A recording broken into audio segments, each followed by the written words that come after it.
Alhamdulillah alladzi arsala rasulahu bil huda wa dinil haqq liyudhhirahu 'ala ad-dini kullihi wa kafa billahi shahida.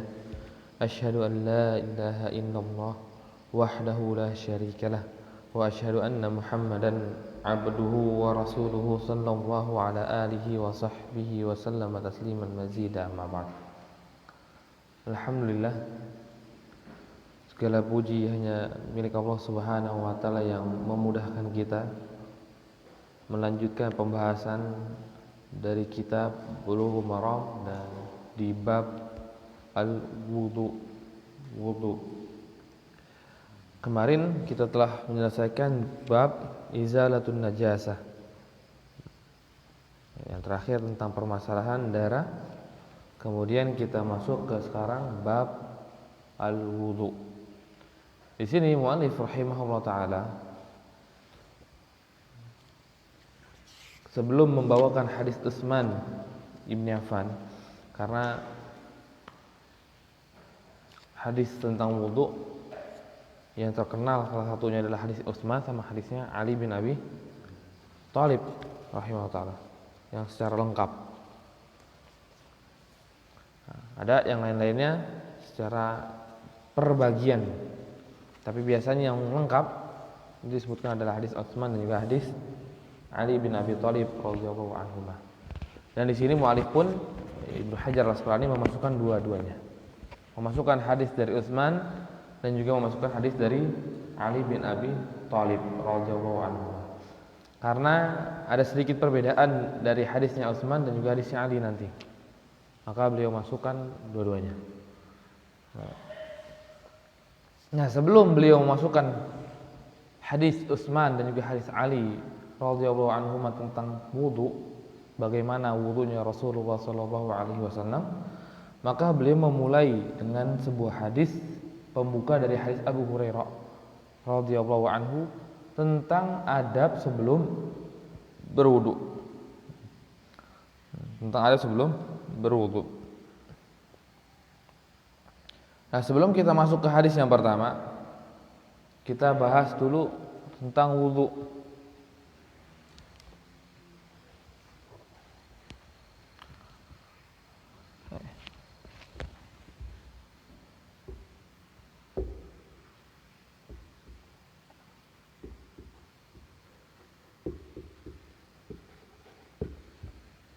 Pertama kita bahas wudu.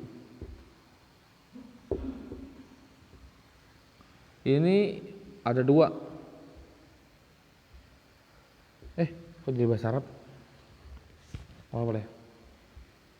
Ada dua.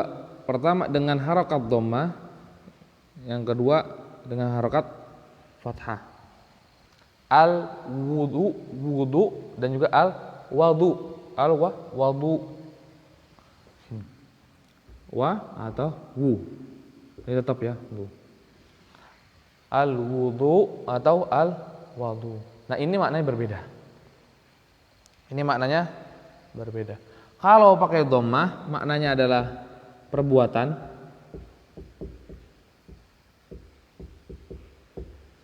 Tapi kalau maknanya dengan fathah, maka maknanya itu adalah yang dipakai oleh perbuatan tersebut adalah air.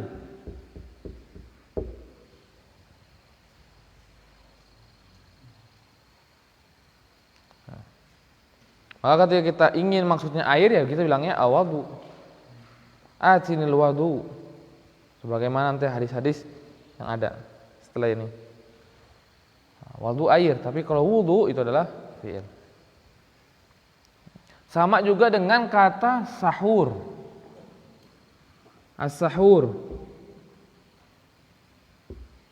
Sahur berarti apa sahur? Bukan perbuatannya, sahur itu makanannya. Makanan. Tapi kalau baru ini perbuatan sahur.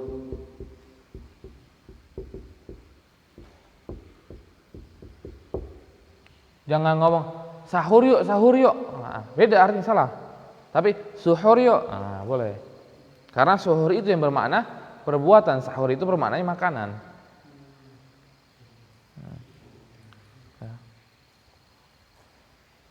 Ini dari sisi bahasanya ya.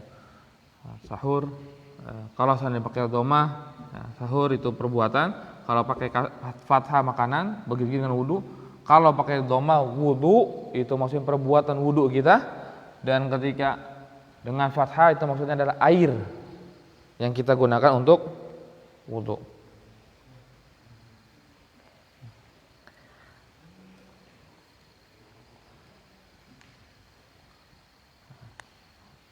Maka kemudian kita bahas wudu secara lughah.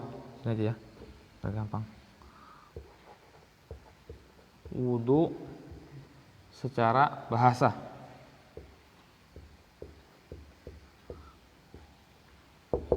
Kira-kira apa wudu secara bahasa?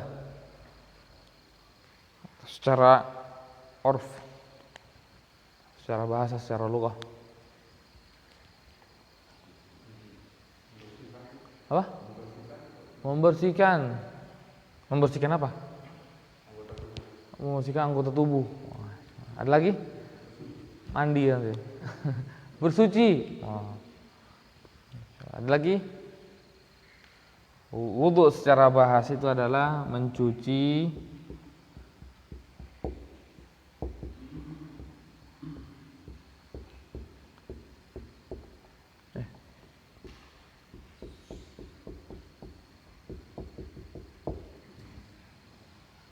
wudu secara bahasa itu mencuci tangan dan mencuci mulut atau muka. Maka ada hadis Nabi SAW menyebutkan perintah untuk wudu sebelum makan.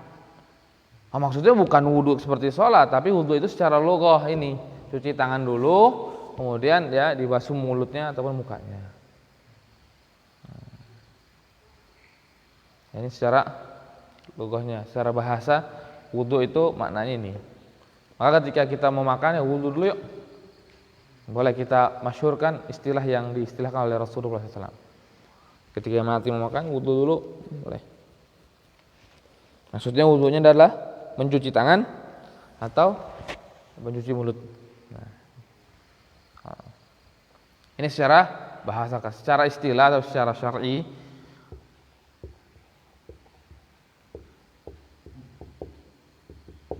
Secara syar'i adalah yang dimulai dari apa? Kumur-kumur atau cuci tangan dan di akhir sampai cuci kaki. Itu wudu secara syar'i. Tulis saja ya, diawali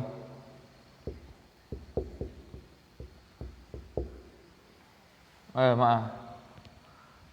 Ya secara syar'i beda sih ya, tergantung ya.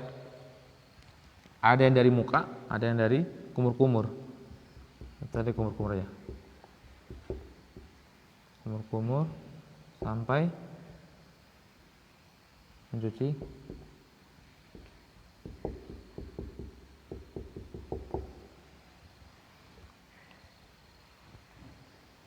nanti kita kenapa dari kumur-kumur? Ada juga nanti yang berpendapat bukan dari kumur-kumur tapi dari muka. Nanti kita akan bahas kenapa bisa ada dari kumur-kumur dan kenapa dari muka.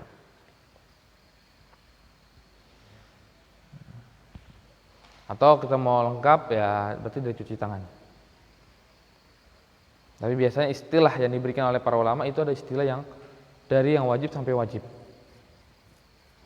Sedangkan cuci tangan itu nggak wajib hukumnya.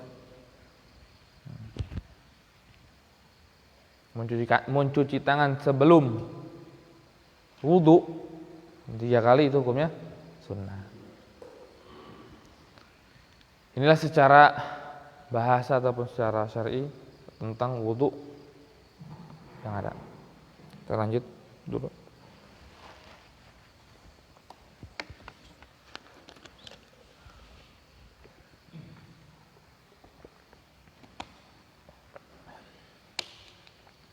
Dan syariat wudu ini adalah syariat yang sangat penting di dalam Islam.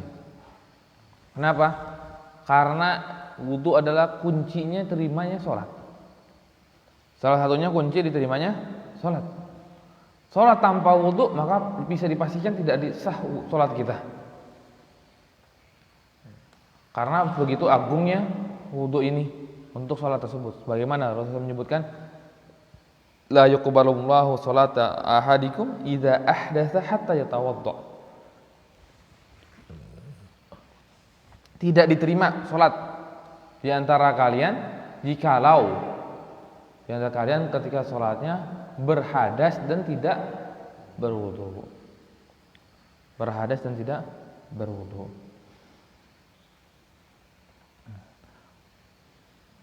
Maka kita sudah tahu ya, di dalam permasalahan najis itu ada namanya najis dan juga ada lagi namanya hadas.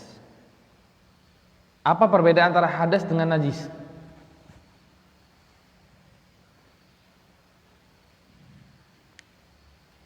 Soalnya kadang kita salah mengartikan perbedaan hadas dengan najis.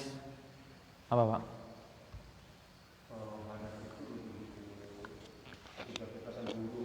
Ketika kita akan berwudu.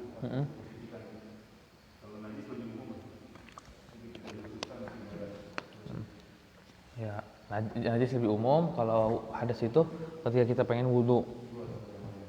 Nah, ada lagi?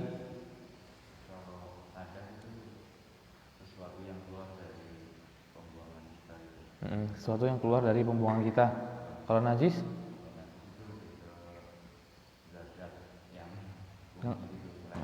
Oh, selain itu. So, ada lagi yang lain? Idem, jangan idem Pak. Oh, idem betul.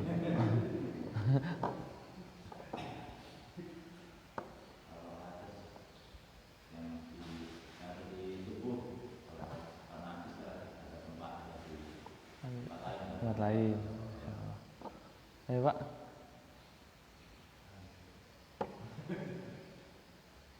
Sama sini, situ, atau sini tiga nih? Beda-beda. Sabar, semuanya nanti tanya. Antum juga tanya nanti. Oh ya, boleh Pak.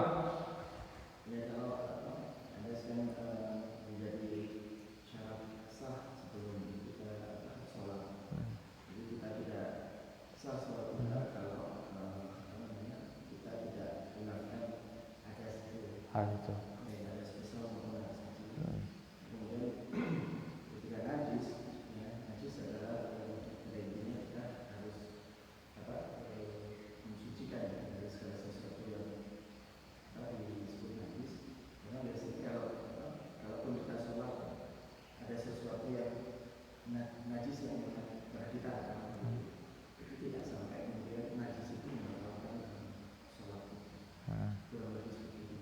Oh, Masya Allah, barakallahu fiikum. Ya. Oh ya boleh.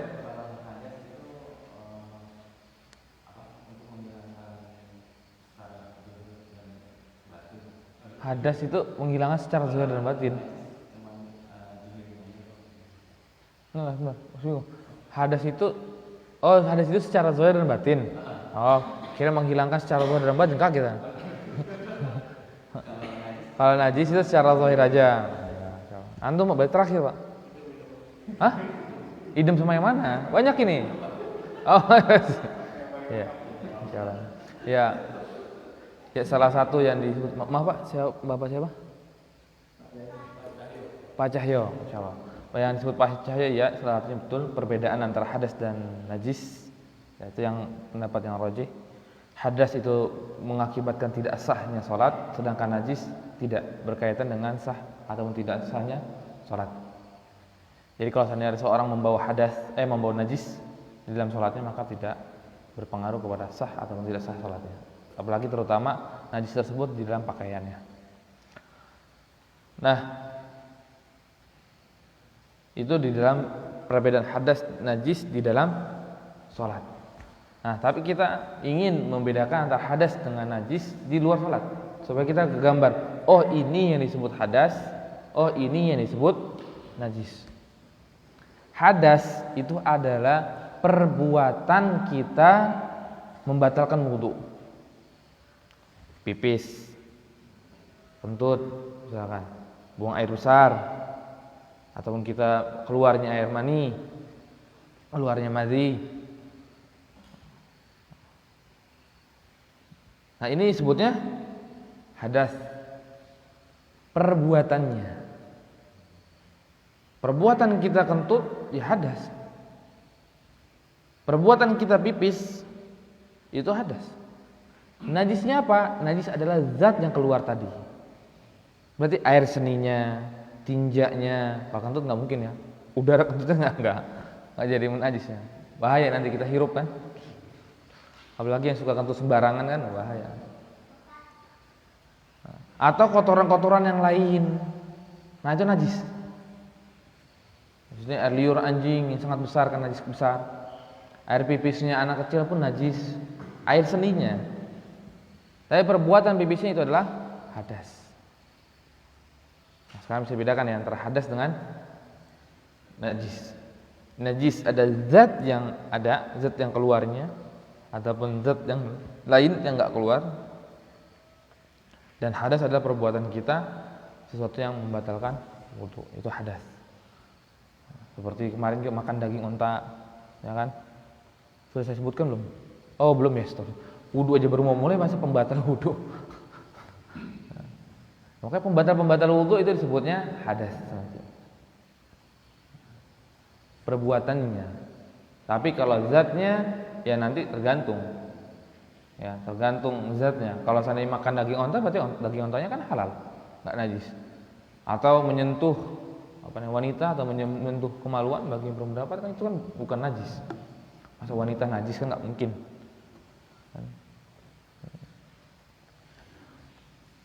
Jadi bisa membedakan ya sekarang apa? Hadas perbuatan, najis zatnya. Maka hadas disebut para ulama itu yang sesuatu yang nggak bisa dipegang. Ya karena perbuatan kita. Gimana cara megang? Nggak mungkin kan? Nah itu perbedaan antara hadas dengan najis. Maka ketika kita sholat, kita sangat diperintahkan untuk hati-hati di dalam hadas kita. Sampai Rasulullah SAW menyebutkan tadi kan, innallaha la yaqbalu sholata ahadikum idza ahdasa hatta yatawadda. Salat kita enggak diterima sampai kita wudu kalau kita berhadas. Karena hadas adalah sebuah penghalang dari diterimanya salat. Maka di sana ada perintah untuk menghilangkannya, yaitu hatta yatawadda. Yatawadda itu adalah berwudu, dan berwudu itulah yang insyaallah kita akan bahas di pertemuan kita kali ini. Dan juga ada perintah yang kita mungkin sudah hafal ya, di surat Al-Maidah ayat ke-6 kalau enggak salah. Ya, yang bunyinya ya ayyuhalladzina amanu idza kuntum ilas salati faghsilu wujuhakum wa aydiyakum ilal marafiqi wamsahu bi ru'usikum wa arjulakum ilal ka'bain. Ya kan? Wa arjulakum ilal ka'bain. Ayat yang menjelaskan tentang kaifiyah wudu, dan sebelumnya menjelaskan tentang wajibnya wudu. Karena ayatnya bunyi ya ayyuhalladzina amanu idza qumtum ilas salati faghsilu. Jikalau kita hendak ingin salat, faghsilu, cucilah muka. Maksudnya apa? Ini rentetan dari cuci muka sampai kaki adalah sebuah ibadah yang kita sebut namanya wudu. Maka wudu tersebut hukumnya wajib dari Al-Quran dan juga dari hadis Nabi SAW, dan juga ijma' para ulama bahwa wudu untuk sholat adalah perkara lebih besar daripada wajib, yaitu adalah syarat sahnya sholat. Maka sangat besar perkara wudu. Nah kemudian ayat yang tadi ya ayyuhalladzina amanu idza qumtum ilas salati faghsilu wujuhakum. Ini ayat madani atau ayat makki?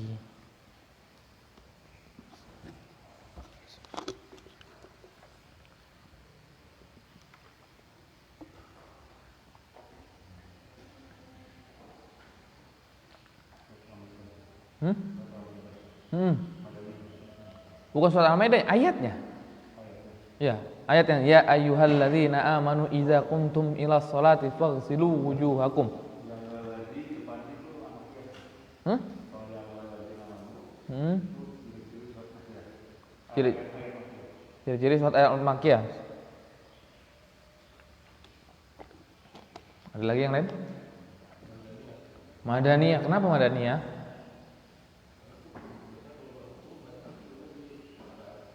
Apa? Masya Allah. Yang berkaitan dengan hukum biasanya di Madinah. Masya Allah. Ini hukum jadi Madani, Pak. Ada lagi yang lain? Mungkin antum? Enggak. Ini adalah ayat Madani. Ini adalah ayat Madani. Salah satunya tadi disebutkan ya hukum. Yang kemudian salah satu cara yang cirinya lagi adalah karena menggunakan ya ayyuhalladzina amanu. Kalau ayat Makki itu ciri khasnya adalah ya ayyuhan nas. Balik. Ya ayyuhan nas itu adalah Makki, ketika di Madani ya ayyuhalladzina amanu. Maka ketika ayatnya ya ayyuhan nas itu biasanya adalah ayat Makki. Tapi kita nggak bisa pukul rata juga.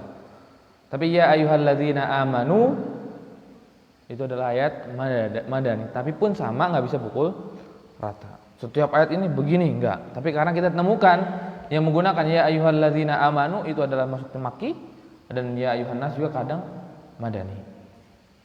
Tapi ciri khas atau kebanyakannya demikian. Nah, ketika ayat ini adalah ayat Madani, maka di sana berbeda para ulama. Berbeda apanya? Tentang kapan diwajibkannya wudu. Sebelum kita masuk kapan diwajibkannya wudu, kapan diwajibkannya sholat 5 waktu? Ketika setelah Isra dan Mi'raj. Sepakat? Ya, sepakat ya? Setelah Mi'raj. Isra kan jalan dari Mekah ke Baitul Maqdis, dan Mi'raj itu yang naik ke atas langit yang bertemu dengan Allah Subhanahu wa taala. Nah, ketika Mi'raj, maka baru di sana diwajibkan sholat 5 waktu. Dan kemudian setelah Rasulullah SAW turun, Rasulullah SAW diajarkan oleh malaikat Jibril cara wudu dan juga apa namanya?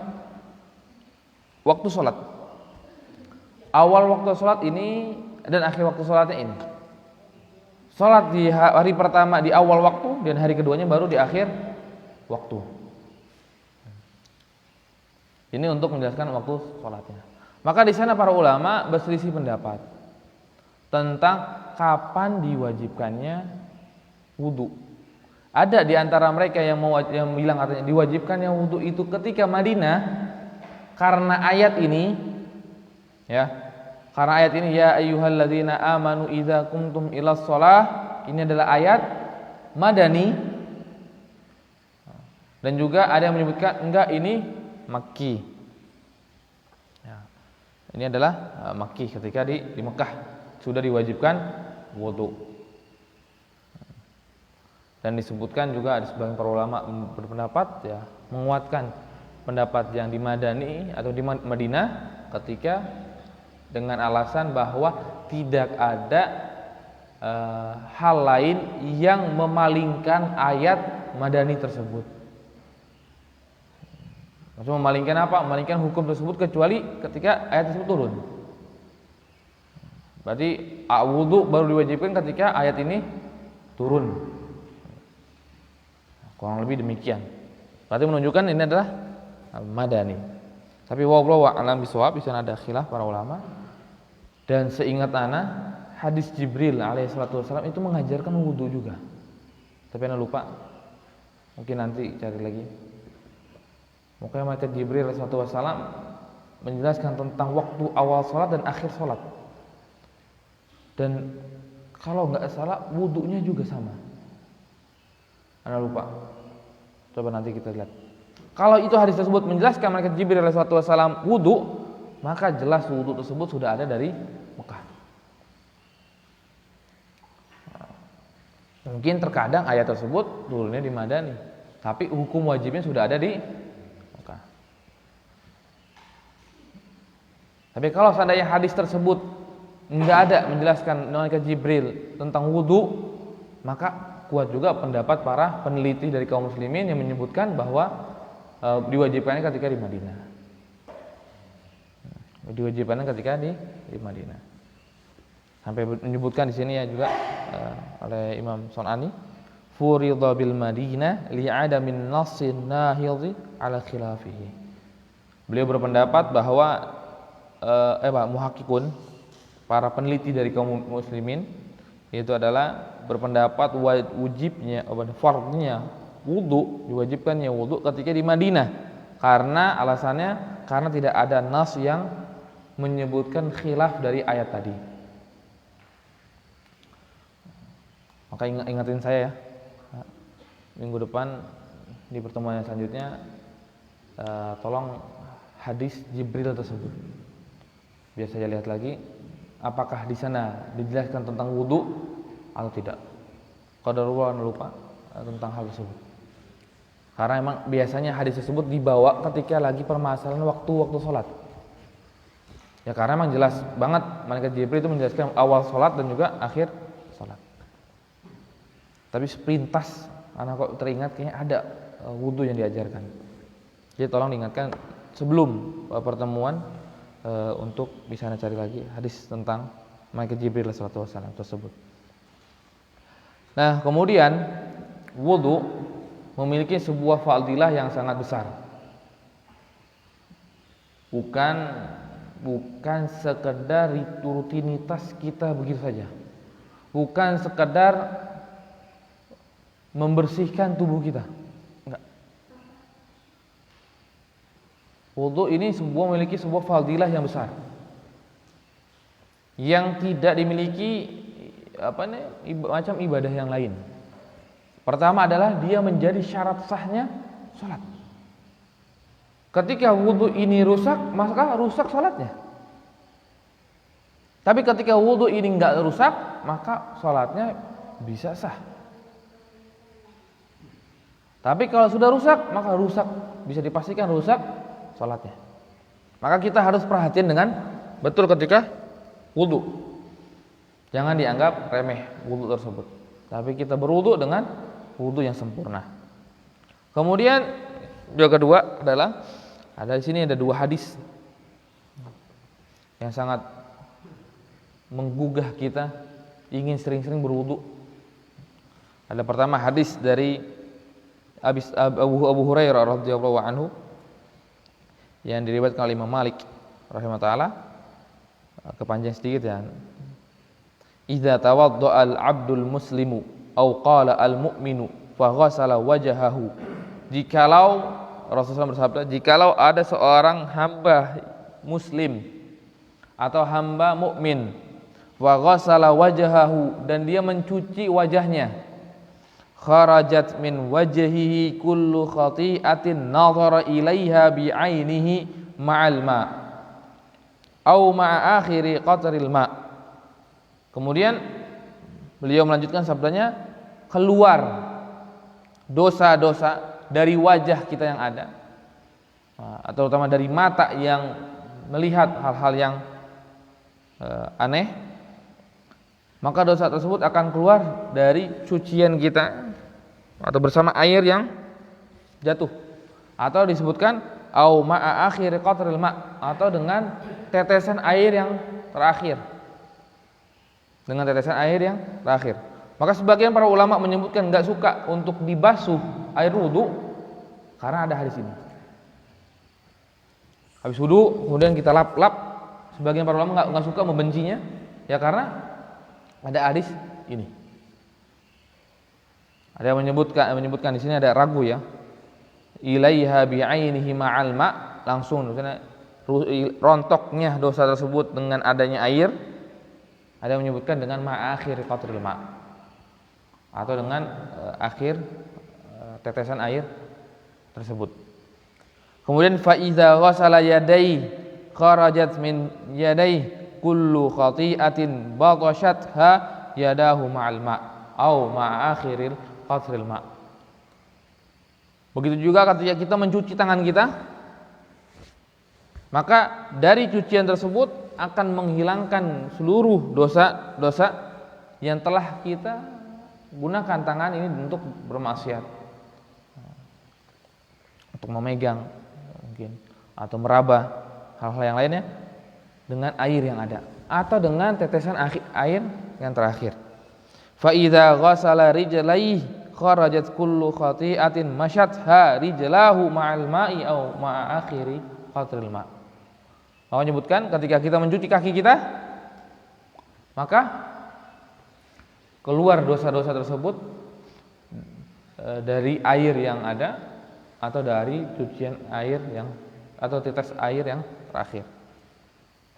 Maka di sini dibenci oleh para ulama untuk membasuh atau mengusap air wudhu yang ada di anggota tubuh kita. Kemudian melanjutkan hatta yakhruja naqiyan minadz dzunub. Kemudian Allah tutup, maka sampailah dia keluar dari wudhunya, maka dia itu sudah bersih dari dzunub, dari dosa. Dari dosa-dosa yang ada. Insyaallah ini rahmatnya Allah Subhanahu wa taala dari wudhu yang kita gunakan, yang kita biasa gunakan untuk sholat, ini bisa menjadi pengampun dosa kita. Jadi bisa menjadi pengampun dosa kita. Tapi di sini maksudnya diampuni dosanya ada dosa kecil. Dosa besar itu butuh ditobati.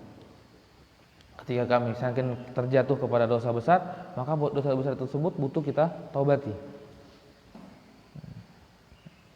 Maka dosa-dosa kita yang kecil itu bisa rontok dengan wudu kita. Sampai disebutkan di akhir hatta yakhrujal naqiyan minadz dzunub. Sampai kita keluar dari wudu tersebut, kita sudah bersih dari dosa kecil yang ada. Ini di hadis ini hanya menyebutkan tadi tentang apa? Muka, ya kan? Tangan, kaki, 3, ya enggak? Enggak catat ya? Ya 3, muka, tangan, kaki, cuma 3. Tapi di hadis yang lain itu lebih umum, maksudnya lebih umum, menjelaskan seluruh ada. Maka di sini disebutkan dari sahabat Abdullah As-Sunabihi radhiyallahu anhu qala inna Rasulullah sallallahu alaihi wasallam qala idza tawadda al-'abdul mu'minu fatamadmada kharajat al-khataya min fihi. Maka disebutkan ketika seorang hamba mukmin berkumur-kumur air kemudian berkumur-kumur kharajat al-khataya min fihi, maka dosa tersebut akan rontok atau akan keluar dari fihi, mulutnya.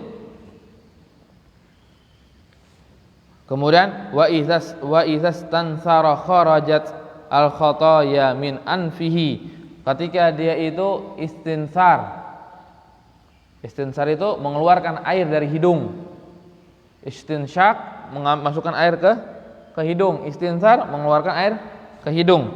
Maka ketika dia mengeluarkan air dari hidung, kharajat al-khataya min anfihi, maka dosa tersebut akan keluar dari hidungnya.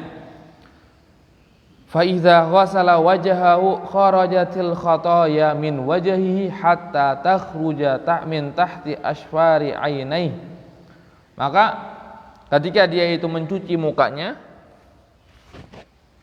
maka dosa tersebut akan rontok keluar dari cucian tersebut, dan sampai disebutkan hatta takhruja min tahti asfari ainaihi, sampai itu dia keluar dari apa namanya, bulu-bulu mata ya,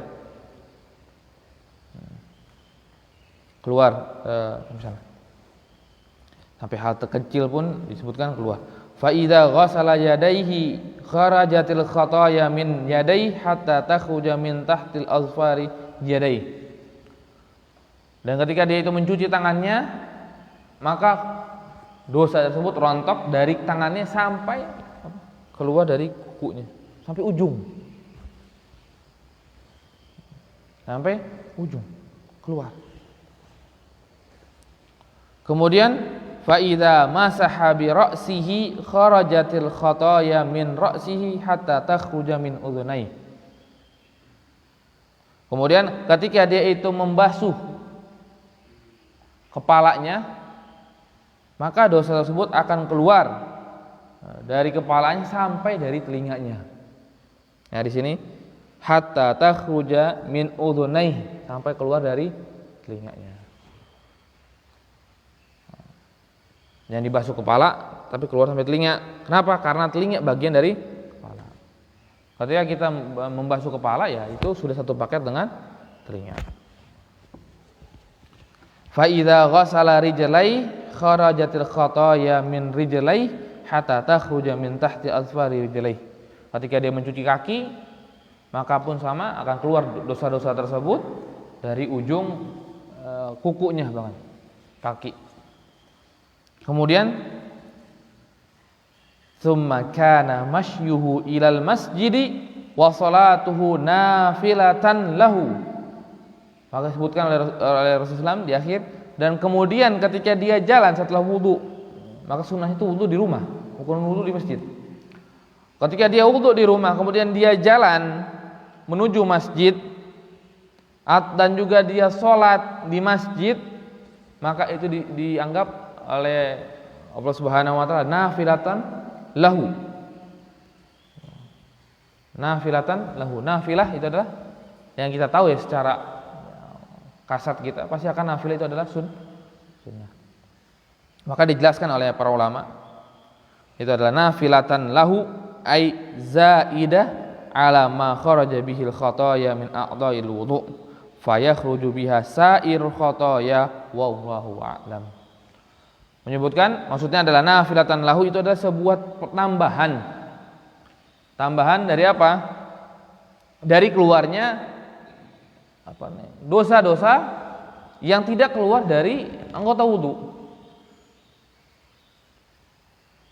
Ya mungkin perutnya, ya, atau betisnya, atau apa namanya? Betisnya ya. Ini paha ikut keluar. Ketika dia berwudu, kemudian dia berjalan ke masjid dan sholat di masjid, maka seluruh tubuhnya merontokkan dosa-dosa yang ada dengan sebab dia wudu tersebut di rumah, kemudian dia bawa ke masjid.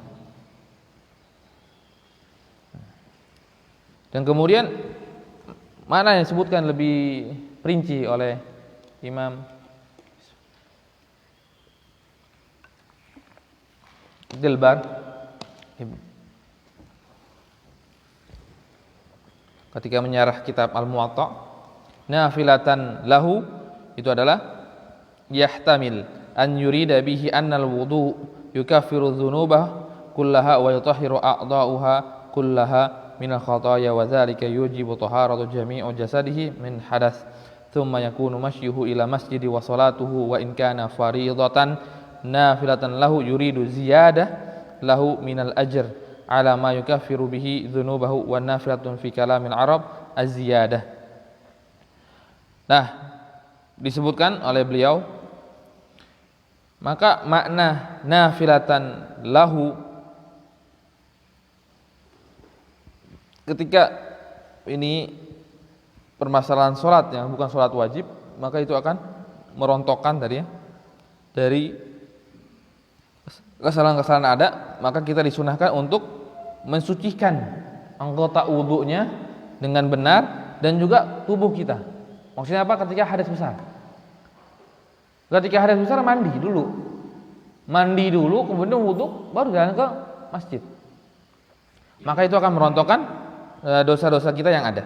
Atau ketika yang wajib, maka yang wajib tersebut akan menambahkan ziyadatun lahu minal ajr.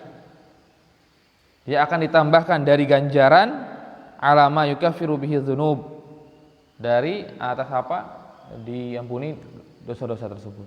Maka ditambahkan ajr, pahala. Ketika dia fardhiyah, salatnya salat wajib. Tapi kalau ketika sholat sunnah ya dia diampuni dosanya. Misalkan duha kita jalan dari masjid, dari rumah wudu, kemudian kita jalan ke masjid sholat, maka itu sunnah, sholat sunnah duha. Ya maka itu mendapatkan tadi yang pertama yaitu diampuni dosa-dosa kita. Kemudian kalau seandainya sholatnya wajib, sholat subuh, sholat zuhur, sholat asar, sholat maghrib, sholat isya, maka itu dapat penambahan ajr, penambahan ganjaran. Karena ibadah yang wajib jauh lebih besar pahalanya daripada yang sunnah. Maka harus ada penambahan. Sedangkan yang sunnah aja ada penambahan, apalagi yang wajibnya. Nah, dengan hadis ini aja sudah menggugah hati kita, ingin wudu terus ya. Maka seyogianya bagi kita itu berusaha setidaknya menjaga wudu kita. Tetap kita dalam keadaan suci.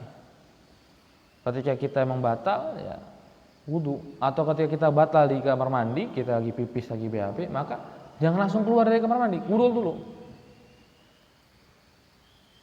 Kadang ketika kita keluar udah kita nggak wudu dalam keadaan hadas.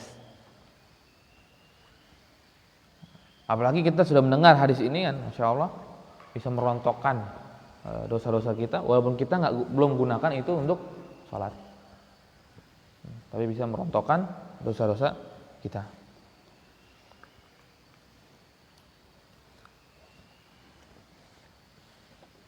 Kemudian wudu ini sebuah kekhususan bagi umatnya Nabi Muhammad SAW atau tidak? Karena pahalanya besar banget ya.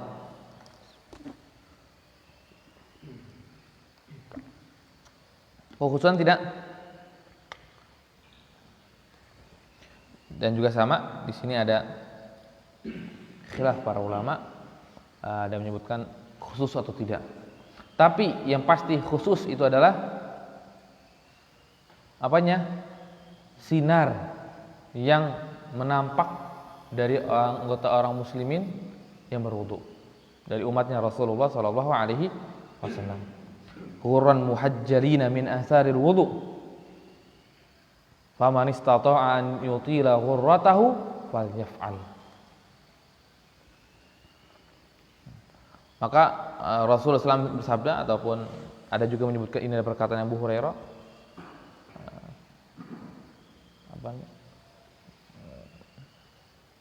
nanti setiap mukmin itu akan memiliki tanda ghurran muhajjalin. Yang sinar itu disebutkan ghurran muhajjalin, ada sebuah tanda yang putih sendiri seperti kuda. Itu ketika kuda ada putihnya di kepala, itu biasanya kuda yang bagus, atau ada putih di kaki. Jadi sama. Maka ghurran muhajjalin maksudnya ada cahaya yang menyinari itu di kepala nanti kita, di wajah kita, dan juga di kaki kita. Maka sampai sebutkan Abu Hurairah, "Faman istata'a an yutila ghurratahu falyaf'al." Barang siapa yang bisa memanjangkan ghurrahnya, memanjangkan sinarnya, maka lakukan. Maksudnya apa Hurairah? Ketika seandainya kita tahu itu akan bersinar anggota wudu kita, maka cuci tangan itu jangan sampai siku aja, tapi lebih dikit. Maksudnya begitu. Maksudnya adalah maksudnya Abu Hurairah radhiyallahu anhu. Kemudian kaki sampai ka'ab, maka lebihkan sedikit.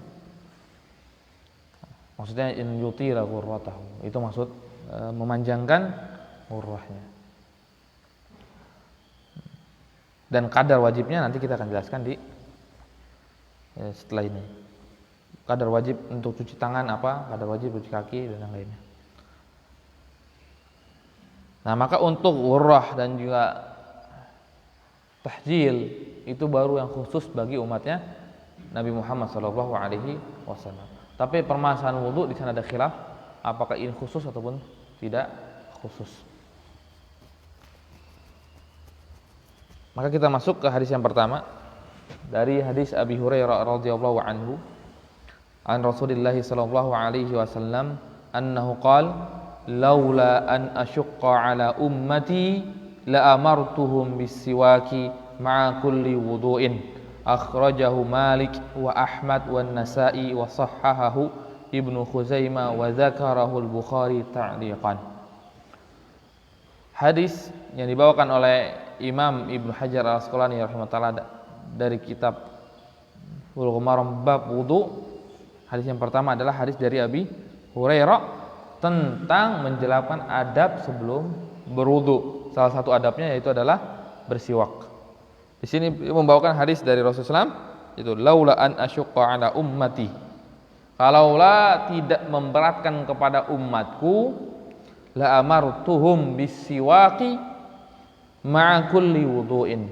Maka niscaya aku akan perintahkan secara wajib untuk seorang yang ketika ingin berwudu dimulai dengan siwak. Dengan bersiwak.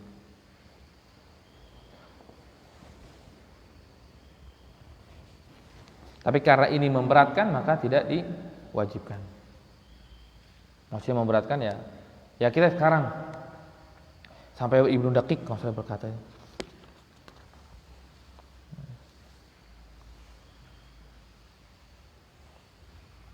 Nah, Ibnu Mulakin, Ibnu Daqiq sampai yang menyebutkan qad dzukira fi siwak ziyadatun ala mi'ati hadis. Telah disebutkan di dalam permasalahan siwak ini hampir 100 hadis menjelaskan keutamaan siwak. Fawa ajaba li sunnatin ta'ti fiha al-ahaditsul katsiratu thumma yahmiluha katsirun minan nas bal katsirun minal fuqaha fahadhi khaybatun azimatun. Makanya boleh disebutkan, maka sangat heran ketika sebuah sunnah yang datang dengan hadis-hadis yang banyak, sampai disebutkan ada 100 hadis, summa yahmiluha katsirun minan nas. Kemudian manusia, kebanyakan manusia melupakan hal tersebut, tidak peduli dengan hal tersebut. Bal katsirun minal fuqaha. Bahkan akan tetapi lebih parah, lebih banyak orang fuqaha juga melupakan hal tersebut.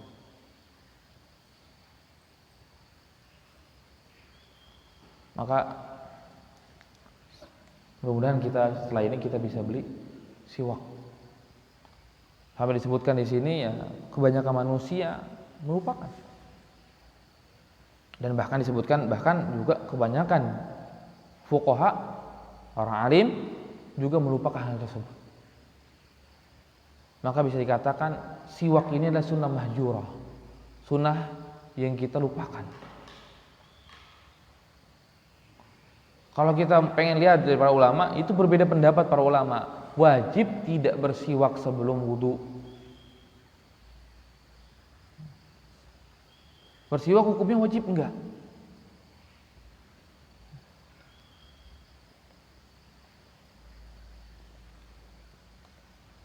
Maka mudah-mudahan kita bisa lebih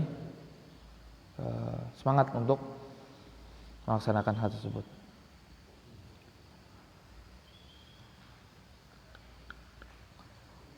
Dan juga ada fadilah yang disebutkan di hadis. Wa anna fadla salatil lati yustaqu laha ala salatil lati la yustaqu laha sab'una dhi'fan. Disebutkan dalam hadis yang disahihkan atau dihasankan oleh sebagian para ulama, yaitu bahwa salat dengan bersiwak dengan salat yang tidak bersiwak itu perbedaannya 70 tingkatan.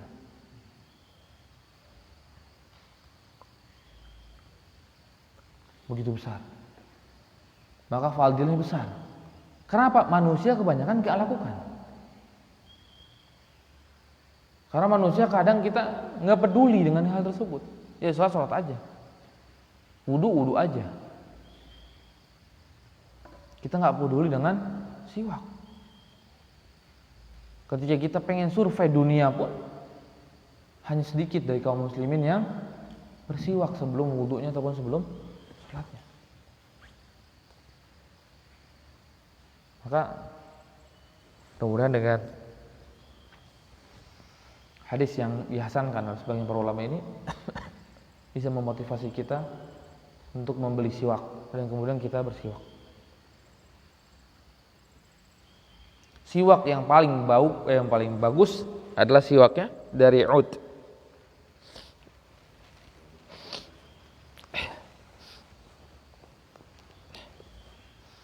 Siwak yang paling bagus dari ud itu apa ya?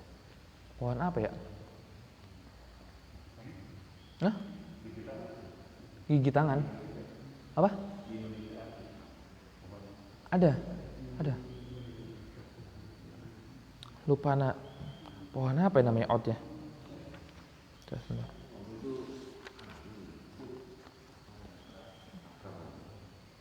Akar.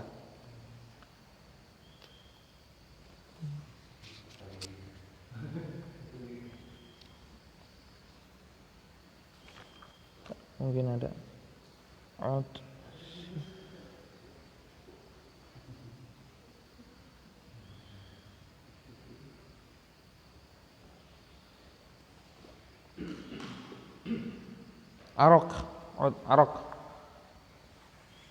Arok.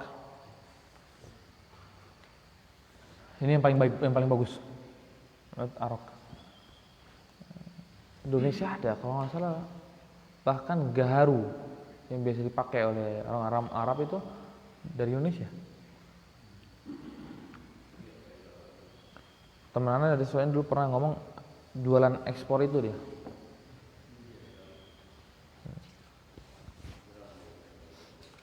Gaharu. Nah, arok kalau nggak salah mirip dengan hal tersebut. Soalnya nggak tahu nama pohonnya di Indonesia itu. Waktu Anda pernah cari, ini pohonnya, ini pohon apa? Nggak tahu Ustaz, pokoknya yang kayak gitulah. Ketika jadi mungkin nanti bisa dicari di Google atau nanti Anda kirim. Ini pohon arok bisa dilihat. Ini pohon apa nanti? Mungkin. Ingatin ya, Pak. Takutnya saya lupa. Nah, maka hukum bersiwak ini adalah sebuah hukum yang sangat besar bagi kita. Seminimalnya adalah hukum sunnah, tapi yang sangat ditekankan.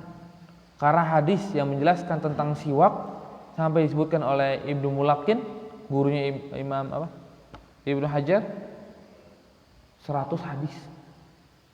Satu hadis saja sebetulnya sudah cukup untuk menjelaskan keutamaannya siwak.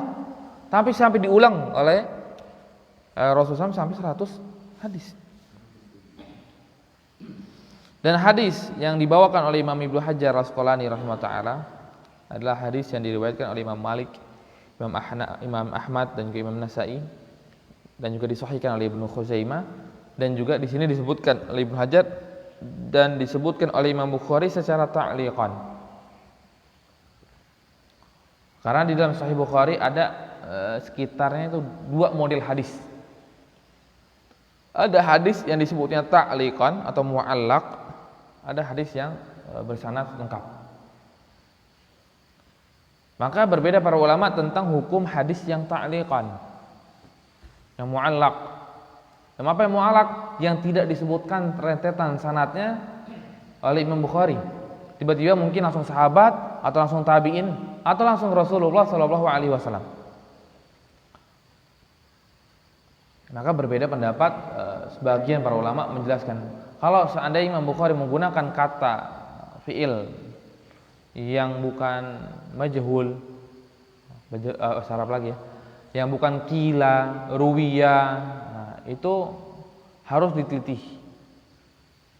Tapi ketika beliau menyebutkan qala Rasulullah SAW, qala Abdullah bin Abbas, qala Abdullah bin Umar, qala Ali, qala Utsman, maka itu hadisnya kemungkinan besar adalah hadis yang sahih, seminimalnya hasan.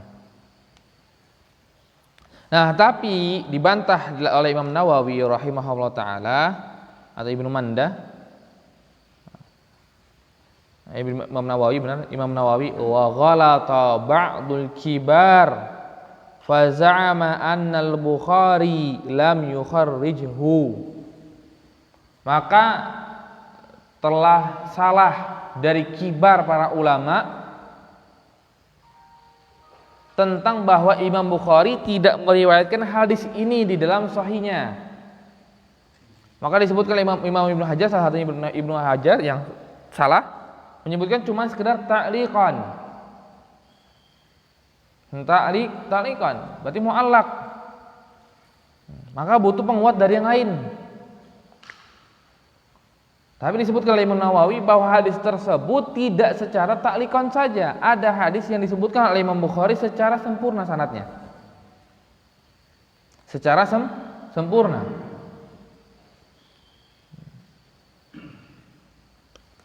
Dan salah satu yang salah, yang tergelincir itu adalah Ibnu Hajar Al-Asqalani yang menyebutkan bahwa Imam Bukhari menuliskan hadis ini secara mu'allaq saja. Apa sih yang berefek? Yang berefek adalah ketika hadis tersebut diriwayatkan bukan secara mu'allaq, kebiasaan para ulama tidak menyebutkan riwayat lain. Enggak menyebutkan lagi ntar misalnya Imam Muwatta, misalkan Imam Malik, Imam Ahmad, Imam Ibnu Khuzaimah ataupun yang lainnya. Karena ketika Imam Bukhari dan Imam Muslim sudah meriwayatkan hadis tersebut, para ulama sudah sepakat dengan kesahihan hadisnya. Enggak perlu diragukan lagi. Tapi ketika disebutnya mu'allaq, maka sedikit ragu tentang hadis yang ada.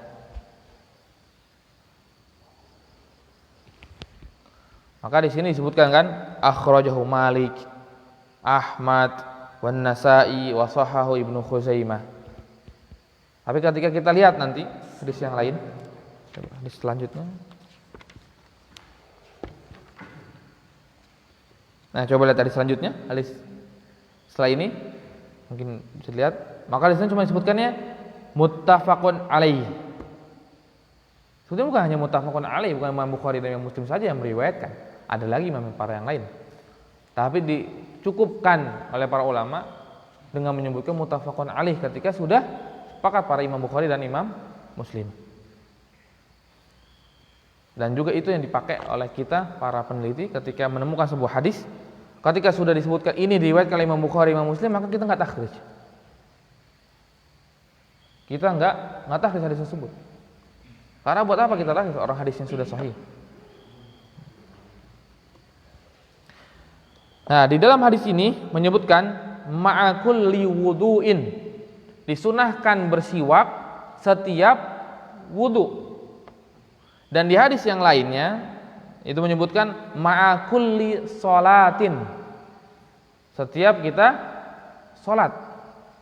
Nah, setiap kita sholat.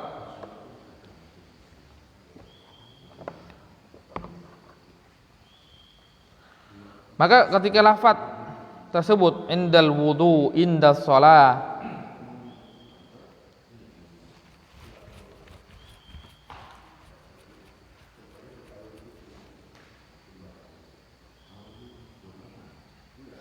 para ulama menyebutkan hal yusannu dzalika lil musalli wa inna kana mutawaddian kama yadullu lahu hadis ma'a kulli sholatin. Maka disebutkan apakah juga dia bersiwak ketika dia ingin sholat, sedangkan dia sudah bersiwak ketika wudu. Maka ada yang menyebutkan na'am yusannu dzalika. Iya, dia disunahkan untuk bersiwak ketika ingin wudu, ketika ingin sholat juga. Nah, ada yang berpendapat tidak, karena hadis yang di dalam bab menyebutkan cuman ma'a kulli wudu'in, ma'a kulli wudu'in. Ada yang menjamak antara hadis yang menyebutkan ma'a kulli wudu'in, ma'a kulli sholatin, dengan cara maksudnya adalah wudu yang ingin dipakai untuk sholat. Karena kadang kita berwudu kan bukan untuk sholat saja, mungkin untuk membaca Quran atau untuk menjaga kesucian kita dari hadas atau ingin buat tawaf atau yang lainnya atau buat hal-hal yang lainnya, maka wudu yang disunahkan siwak itu adalah wudu yang kita gunakan untuk sholat nanti.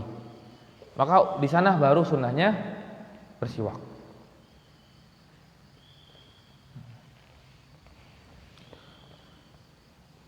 Nah, itu menggabungkan antara dua hadis, yaitu inda kulli wudu, inda kulli salat, ma'a kulli wudu'in. Dan itu jamak yang bagus, yaitu ketika wudu yang ingin salat. Atau memutlakkan begitu saja. Memutlakkan ya wudu juga bersiwak, salat juga bersiwak. Nah, kemudian apa sih siwak itu secara istilah? Siwak adalah ada sebutan.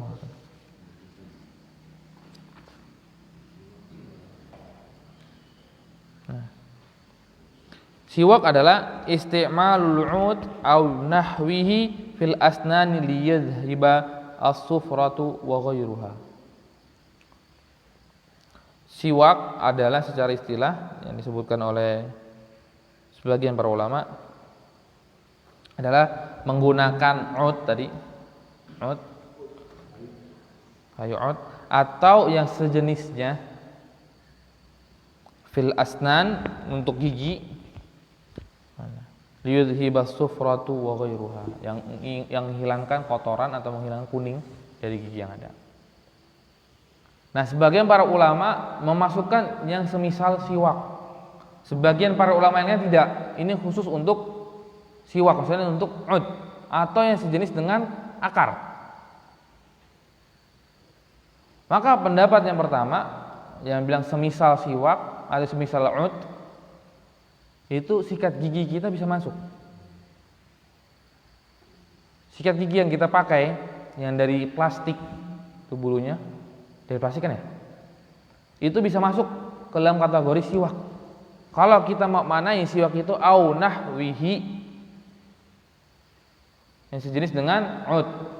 Tapi kalau kita maknai siwak itu enggak, seperti para ulama menyebutkan ini khusus buat akar pohon dan yang paling baik adalah 'ud, arok, maka enggak masuk sikat gigi kita. Kemarin juga sempat bertanya, gimana Ustaz kalau sana sikat gigi yang ada bulunya dari siwak? Karena ketika saya melihat di salah satu supermarket, saya lihat sikat gigi, terusnya ada kandungan siwak di dalam bulu-bulunya. Ada kandungan siwak di dalam bulu-bulu yang ada untuk sikat gigi tersebut. Kalau emang benar itu bulu tersebut ada 'udnya, ya itu bisa dimasukkan kategori ini karena 'udnya tersebut. Tapi 'ud tersebut itu bukan 'ud yang terbaik. Karena yang terbaik adalah yang masih basah. Yang basahnya pertengahan. Karena ada yang sangat lembek yang akhirnya tidak bisa menghilangkan noda-noda yang ada di gigi kita atau menghilangkan bau. Ada yang keras sudah kering dan itu akan melukai gusi kita ataupun pangkal mulut kita. Karena kan ketika kita siwak itu bukan cuma gigi yang dibersihkan, tapi juga dengan gusi juga. Jadi misalkan gigi kita cuma dikuku misalnya, maka atasnya juga sama dibersihkan. Sepaket dong. Maka cari siwak yang baik, yang tidak akan melukai gusi. Maka yang pertengahan, yang disebutkan para ulama pertengahan yang tidak terlalu basah banget dan juga tidak kering. Kering itu melukai, yang basah banget itu tidak bisa menghilangkan kotoran yang ada di gigi kita. Nah, ini makna siwak secara istilah yang ada. Kemudian hadis yang lainnya, kenapa disebut para ulama itu bisa dengan semisalnya? Karena ada hadis dari Aisyah radhiyallahu anha, yaitu ketika wa inda dzihabil asnani yushra'u aidan li hadithi Aisyah. Qultu ya Rasulullah ar-rajulu yudhibu fahu ayastaq. Ketika dia sudah keluar bau mulutnya, apakah dia itu berkumur-kumur bersiwak? Qala na'am. Maka ditanya oleh Aisyah, bagaimana caranya? Karena dia nggak bawa siwaknya. Dia sudah keluar bau tapi dia nggak bawa alatnya. Maka Rasulullah menyebutkan yudkhilu asba'ahu fi fihi. Maka dia masukkan tangannya, jarinya ke dalam giginya. Maka di sini disebutkan dengan hadis ini salah satunya adalah maka ada kata au nahwihi atau yang semisalnya.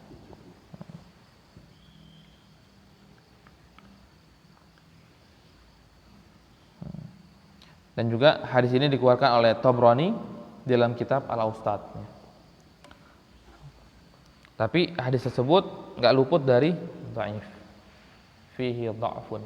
Maka para ulama tadi menyebutkan enggak ada au nahwihi. Karena hadis ini dhaif. Karena hadis ini dhaif. Mungkin menurut yang menghasankan hadis ini ya masuk. Semisal dengan ud tersebut.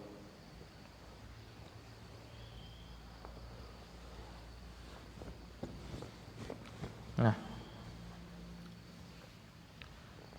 dan menyebutkan juga hadis yang lain ya, yang semisal dengan hadis tadbab yang memerintahkan untuk bersiwak, yaitu adalah tasawwaku fa inna siwaka matharatun lil fam wa mardhatun lirabb. Bersiwaklah kalian, sesungguhnya siwak adalah itu membersihkan mulut dan juga menyebabkan Allah Subhanahu wa taala ridha kepada kita. Siwak ini berbeda dengan wudu ataupun suhur ya. Tapi siwak ini mengandung dua langsung. Siwak itu maksudnya juga perbuatannya dan juga maksudnya batang kayunya atau batang akarnya. Nah, jadi siwak itu menggabung dua ya. Kalau tadi kan kita menjelaskan wudu itu perbuatan, wudu itu air. Suhur perbuatan makan sahur, sahur makanannya. Tapi untuk siwak dua-duanya masuk. Maka coba kita lihat hadis ini, tasawwaku, bersiwaklah kalian.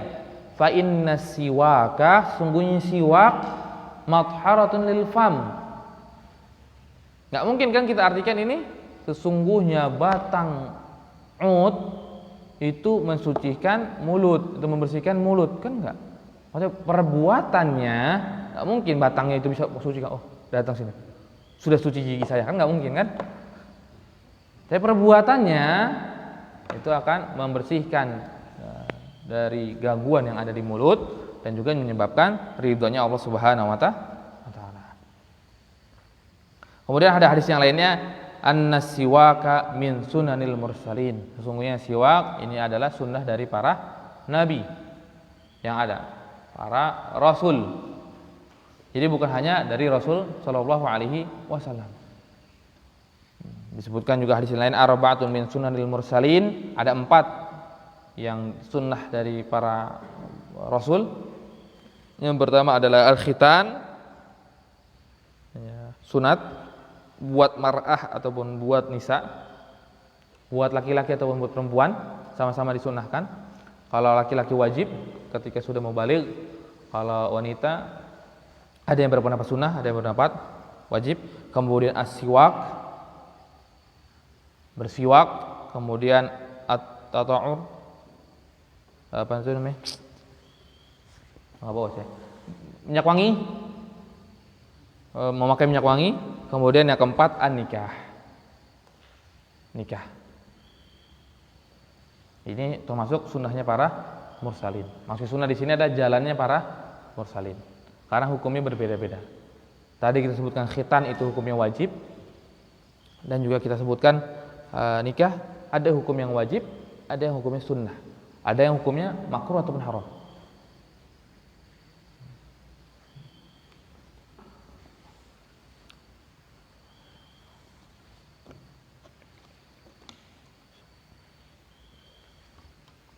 Kemudian tempat-tempat kita disunahkan untuk bersiwak itu pada dasarnya setiap waktu kita, ketika berubah baunya ataupun hal yang lainnya. Tapi ada 5 waktu yang sangat ditekankan untuk kita bersiwak. Pertama yaitu ketika kita ingin wudu tadi. Ketika kita ingin wudu. Kemudian ketika kita ingin sholat. Kemudian ketika kita bangun dari tidur.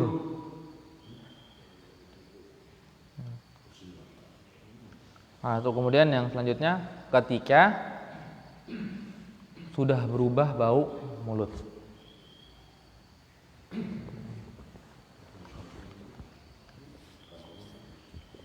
Antongin wes.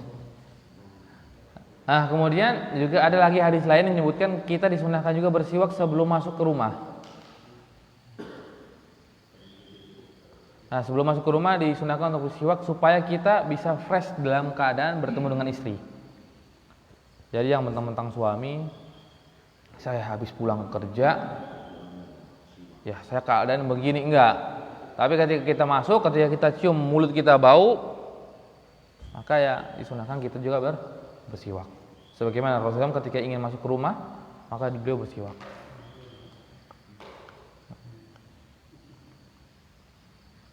Nah, maka dari hadis yang menyebutkan ma'a inda kulli wudu atau ma'a wudu, itu menunjukkan para ulama berarti menunjukkan setiap ibadah yang ingin kita lakukan, maka di sana diperintahkan juga untuk bersiwak.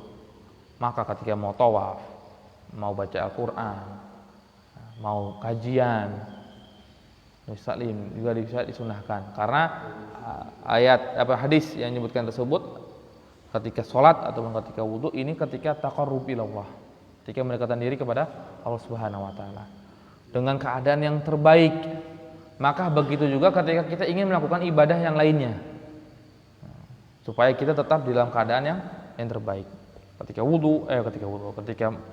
kajian atau membaca Al-Quran, ataupun ketika tawaf, ketika sa'i ataupun yang lainnya,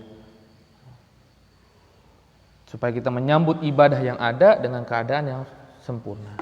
Sampai Rasulullah SAW saja ketika di akhir-akhir hayatnya itu masih sempat menggosok atau bersiwak. Ketika ada anaknya Abu Bakar As-Siddiq atau cucunya ataupun hal yang lain, seorang anak kecil yang lain, ketika masuk hadir di rumahnya Rasulullah SAW ketika Rasulullah ingin wafat, sakit yang menjelang wafatnya, maka Rasulullah itu melihat sebuah siwak yang ada di kantong anak tersebut. Maka Aisyah radhiyallahu anha itu istri yang sangat tahu dengan suaminya.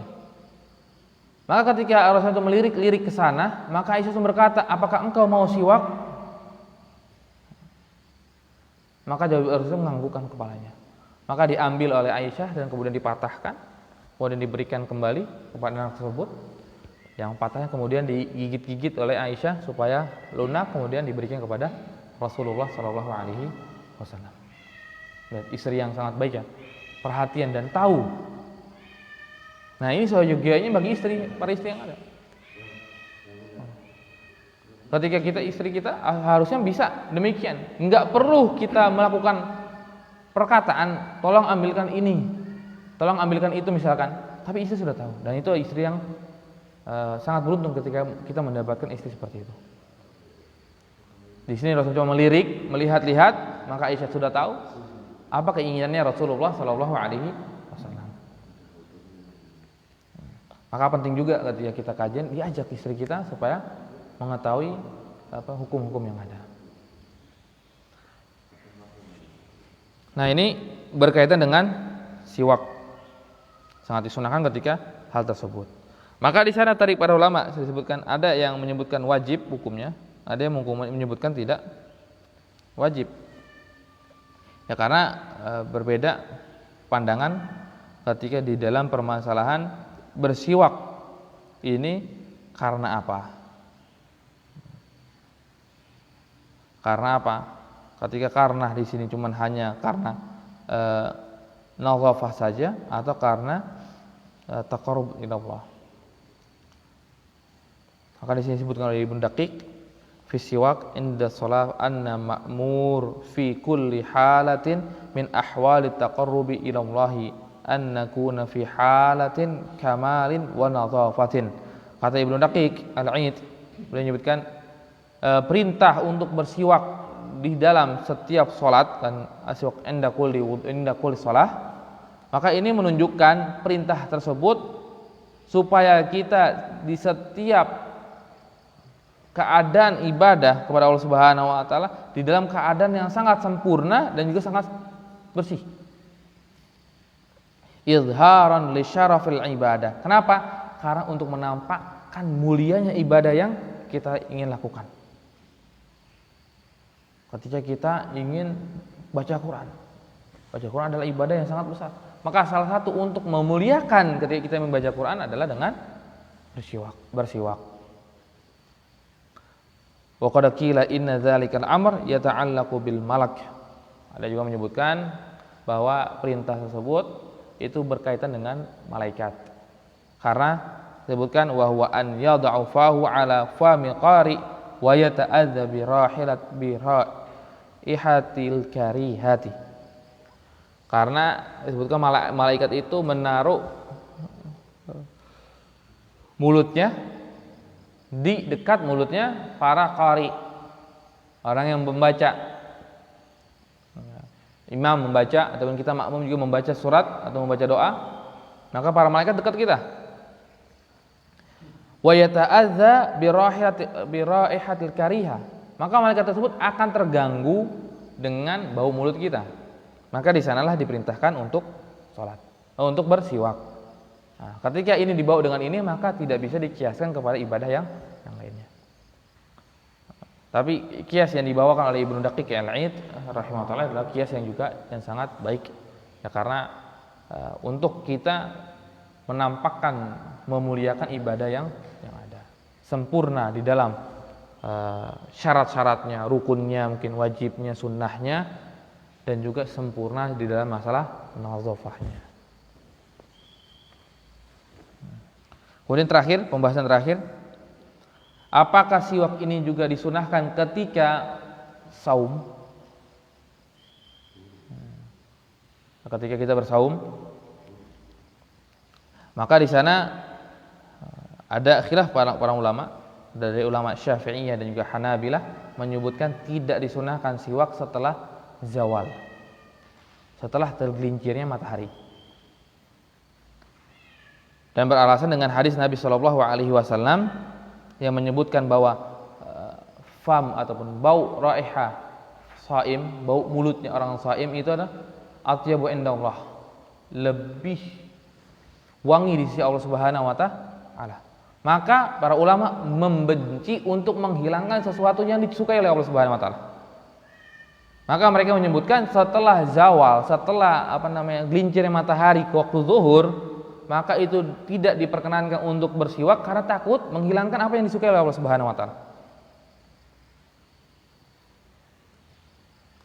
Maka oleh mereka ada yang menyebutkan haram, ada yang menyebutkan makruh. Karena enggak suka dengan menghilangkan apa yang disukai oleh Allah Subhanahu wa taala.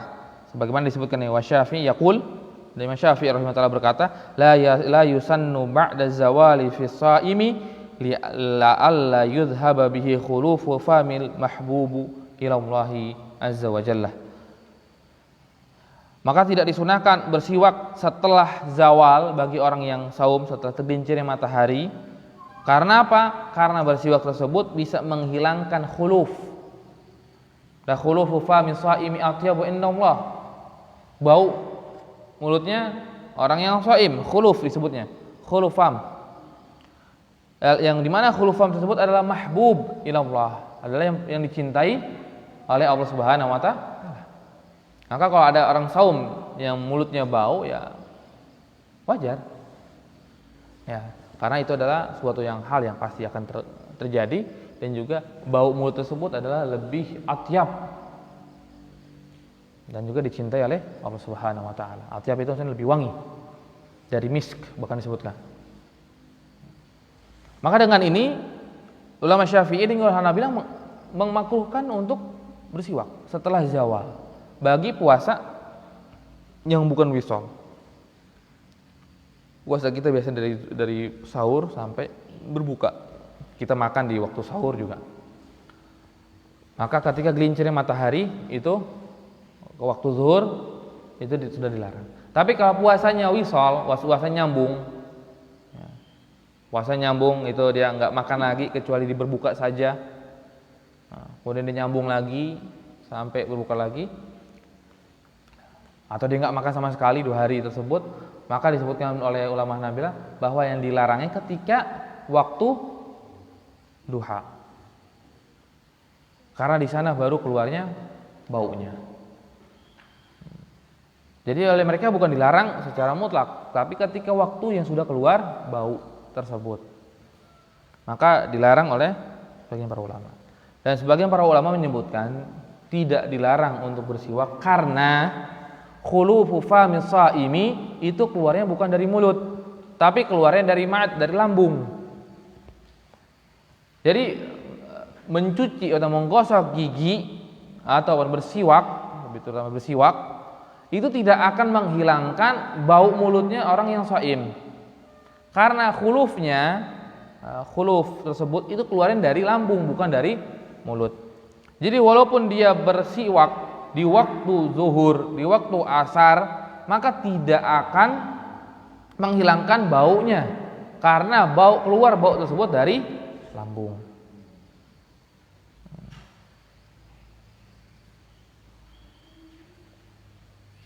Karena keluarnya dari lambung bukan dari gigi, bukan dari mulut.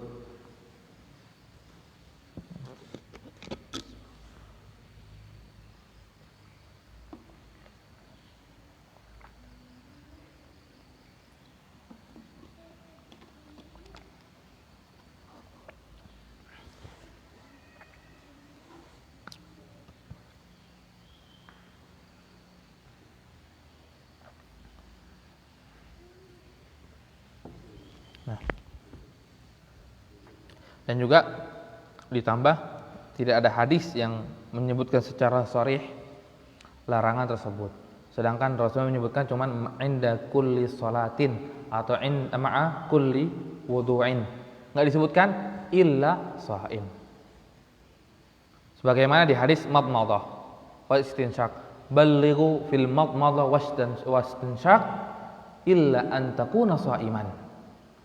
Kalau Rasulullah juga menyebutkan sungguh-sungguhlah ketika bermadmadah, berkumur-kumur, dan juga beristinsak mengambil air ke hidung, kecuali kalian dalam keadaan berpuasa. Nah, karena di sini nggak ada penulisannya, dan juga yang keluar dari bau tersebut bukan dari mulutnya, tapi dari lambung, maka untuk bersiwak setelah zawal tidak mengapa. Bersiwak setelah zawal tidak mengapa.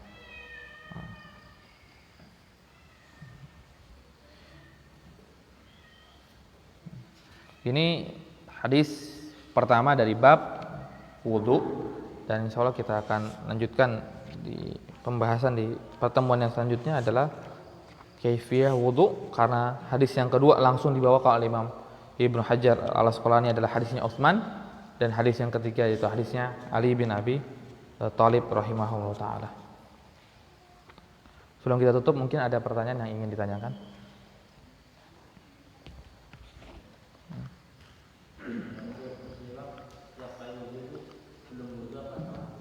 Sebelum berwudu. Jadi sebelum kita cuci tangan, bersiwak dulu. Setelah kita bersiwak, kita masukkan, kemudian kita cuci tangan, kumur-kumur, dan sampai cuci kaki. Letaknya jadi sebelum kumur-kumur. Dan begitu juga di salat. Jangan ketika di sini inda kulli salat, ketika salat maksudnya wah Allahu Akbar. Bukan. Sebelum kita takbir, kita siwak dulu, taruh, kemudian baru kita takbir. Sama seperti ayat juga ya, ya ayyuhalladzina amanu idza kuntum ilas sholati faghsilu wujuhakum. Bukan ketika kita wudu pas salat, bukan. Tapi ketika ingin salat. Ketika kita mau salat, nah maka kita wudu sebelumnya.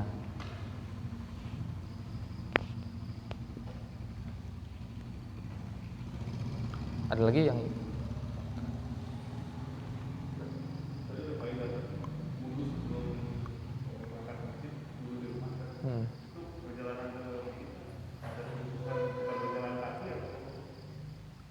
Oh, langkahnya ada juga, yaitu pembahasan ketika di masjid ya, karena kita lagi pembahasan tentang wudunya.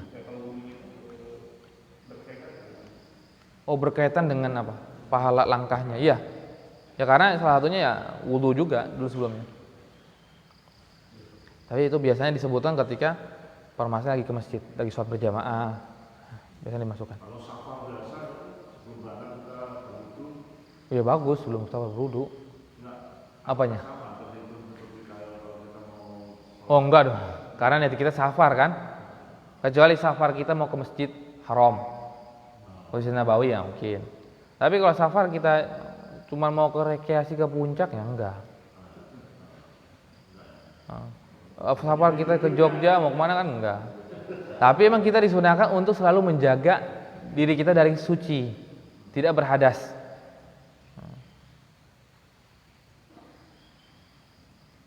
Sebagaimana Abu Hurairah radhiyallahu anhu kan dikisahkan Bilal kok Abu Hurairah. Yang dikisahkan bahwa bakiaknya sudah terdengar di surga. Karena apa? Sangat menjaga wudu dan kemudian sholat sunnah setelah wudu.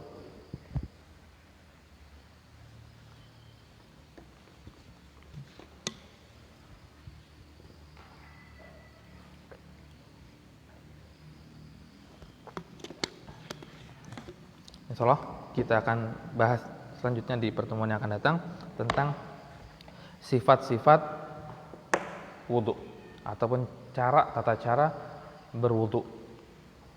Kita ambil dari hadis Utsman dan juga kita ambil dari hadisnya Ali bin Abi Thalib radhiyallahu anhu. Mungkin ini yang bisa kita sampaikan, mudah-mudahan bermanfaat. Assalamualaikum warahmatullahi wabarakatuh.